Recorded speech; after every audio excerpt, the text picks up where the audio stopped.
A Chinese fighter jet just pulled a dangerously close flyby on a U.S. Navy destroyer operating in the South China Sea. Was it a warning shot or a near-catastrophic miscalculation? The margin for error in this contested region is razor thin.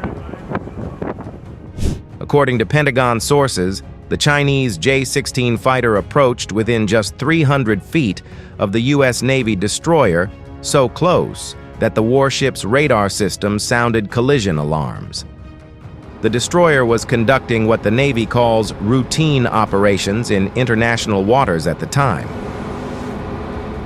A distance of 300 feet might sound like a lot, but at jet speeds exceeding 600 miles per hour, that's only a fraction of a second away from disaster. These close intercepts leave no time for corrective action if something goes wrong, whether it's mechanical failure, pilot error, or miscommunication. China claims that U.S. Navy operations near the South China Sea are provocations and justify defensive reactions. Beijing insists it has a sovereignty over nearly the entire region, claims that the United Nations and international law reject. The United States conducts freedom of navigation operations, or FONOPs, to challenge China's claims. These operations are designed to reaffirm the principle that the world's oceans are free for all. However, each patrol escalates tensions further. This is not an isolated event. Over the past year, Chinese pilots have been increasingly aggressive, buzzing U.S. reconnaissance planes, flying within meters of Allied warships, and even releasing flares dangerously close to U.S. assets.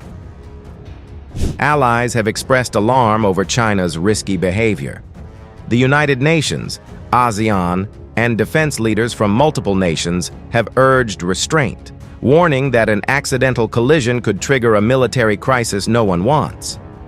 Chinese J-16 fighter jets, apparently operating from the aircraft carrier Liaoning, are seen flying over a U.S. Navy Arleigh Burke-class destroyer in a video recently shown on state-run China Central Television.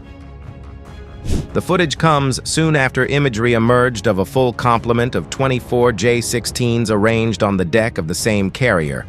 And while it's unclear when these date from, their appearance now is certainly interesting in light of the current raised tensions between China and the United States over Taiwan, as well as reflecting the increasingly routine nature of interactions between U.S. and Chinese forces in the Asia-Pacific region.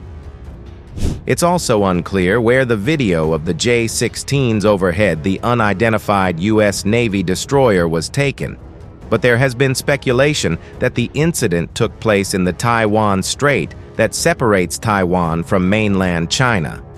While that can't be confirmed at this stage, we have reached out to the U.S. Navy for clarification. If the footage is from the Taiwan Strait, then it was likely a response to the sort of show of force that U.S. warships have conducted here in the recent past, as well as elsewhere in the wider Asia-Pacific region.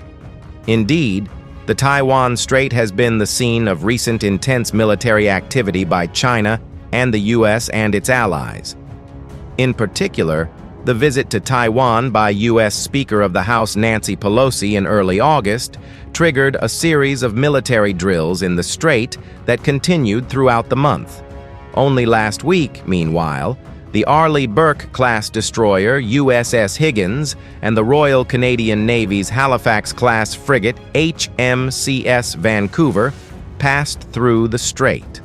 This is only the most recent transit of the strait by a U.S. Navy warship, and the J-16s were not passing over this warship, which is a Flight 2 vessel, identified by its hangar deck. Nevertheless, U.S. destroyers operate across the region routinely, including in the South China Sea, where they could also encounter J-16s from Liaoning. U.S. Navy warships conducting so-called freedom of navigation patrols, or FONOPs, typically draw a sharp rebuke from Chinese authorities. That was also the case back in July when 3 U.S. vessels, including the Arleigh Burke-class destroyer USS Benfold, transited the strait in the space of a week.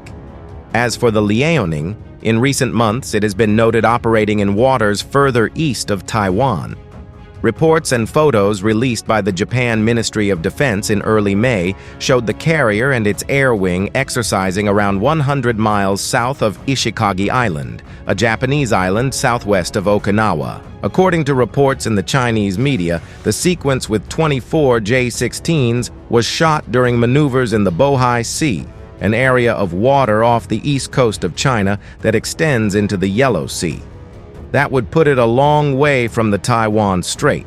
But that's not to say that the carrier wasn't in both those locations at different times during this deployment. It's also possible that the imagery is unconnected and was simply published within the same time period and perhaps as a method of signaling military strength in a time of elevated tensions. As it stands, it seems Chinese media coverage of the Liaoning has certainly stepped up of late, as the carrier marks its 10th anniversary in planned service, a milestone reached on September 25th. In that decade, the Liaoning and its embarked J-16s played a pioneering role in carrier aviation within the plan. Like the J-16, which is a Chinese-built version of the Russian Su-33 carrier fighter, the Liaoning also traces its route back to the Soviet Navy, having been built for that service as the Riga, later Varyag, being sold to China. Only 2 months after commissioning in November 2012, a J-16 performed the first landings and takeoffs on board the Liaoning. China's second aircraft carrier, the Shandong, was commissioned in December 2019 and followed very much the same pattern as the Liaoning, although it was built in China. We've seen how these dangerous games can end badly. In 2001, a Chinese fighter collided with a U.S. EP-3 surveillance plane, forcing an emergency landing and causing an international crisis. Today's risk is even higher with faster jets, greater firepower, and far less room for error. A collision could quickly escalate beyond control. A downed aircraft or damaged warship could trigger a chain of retaliatory moves, sparking a conflict that drags in not just China and the U.S., but allies across the Indo-Pacific and even NATO.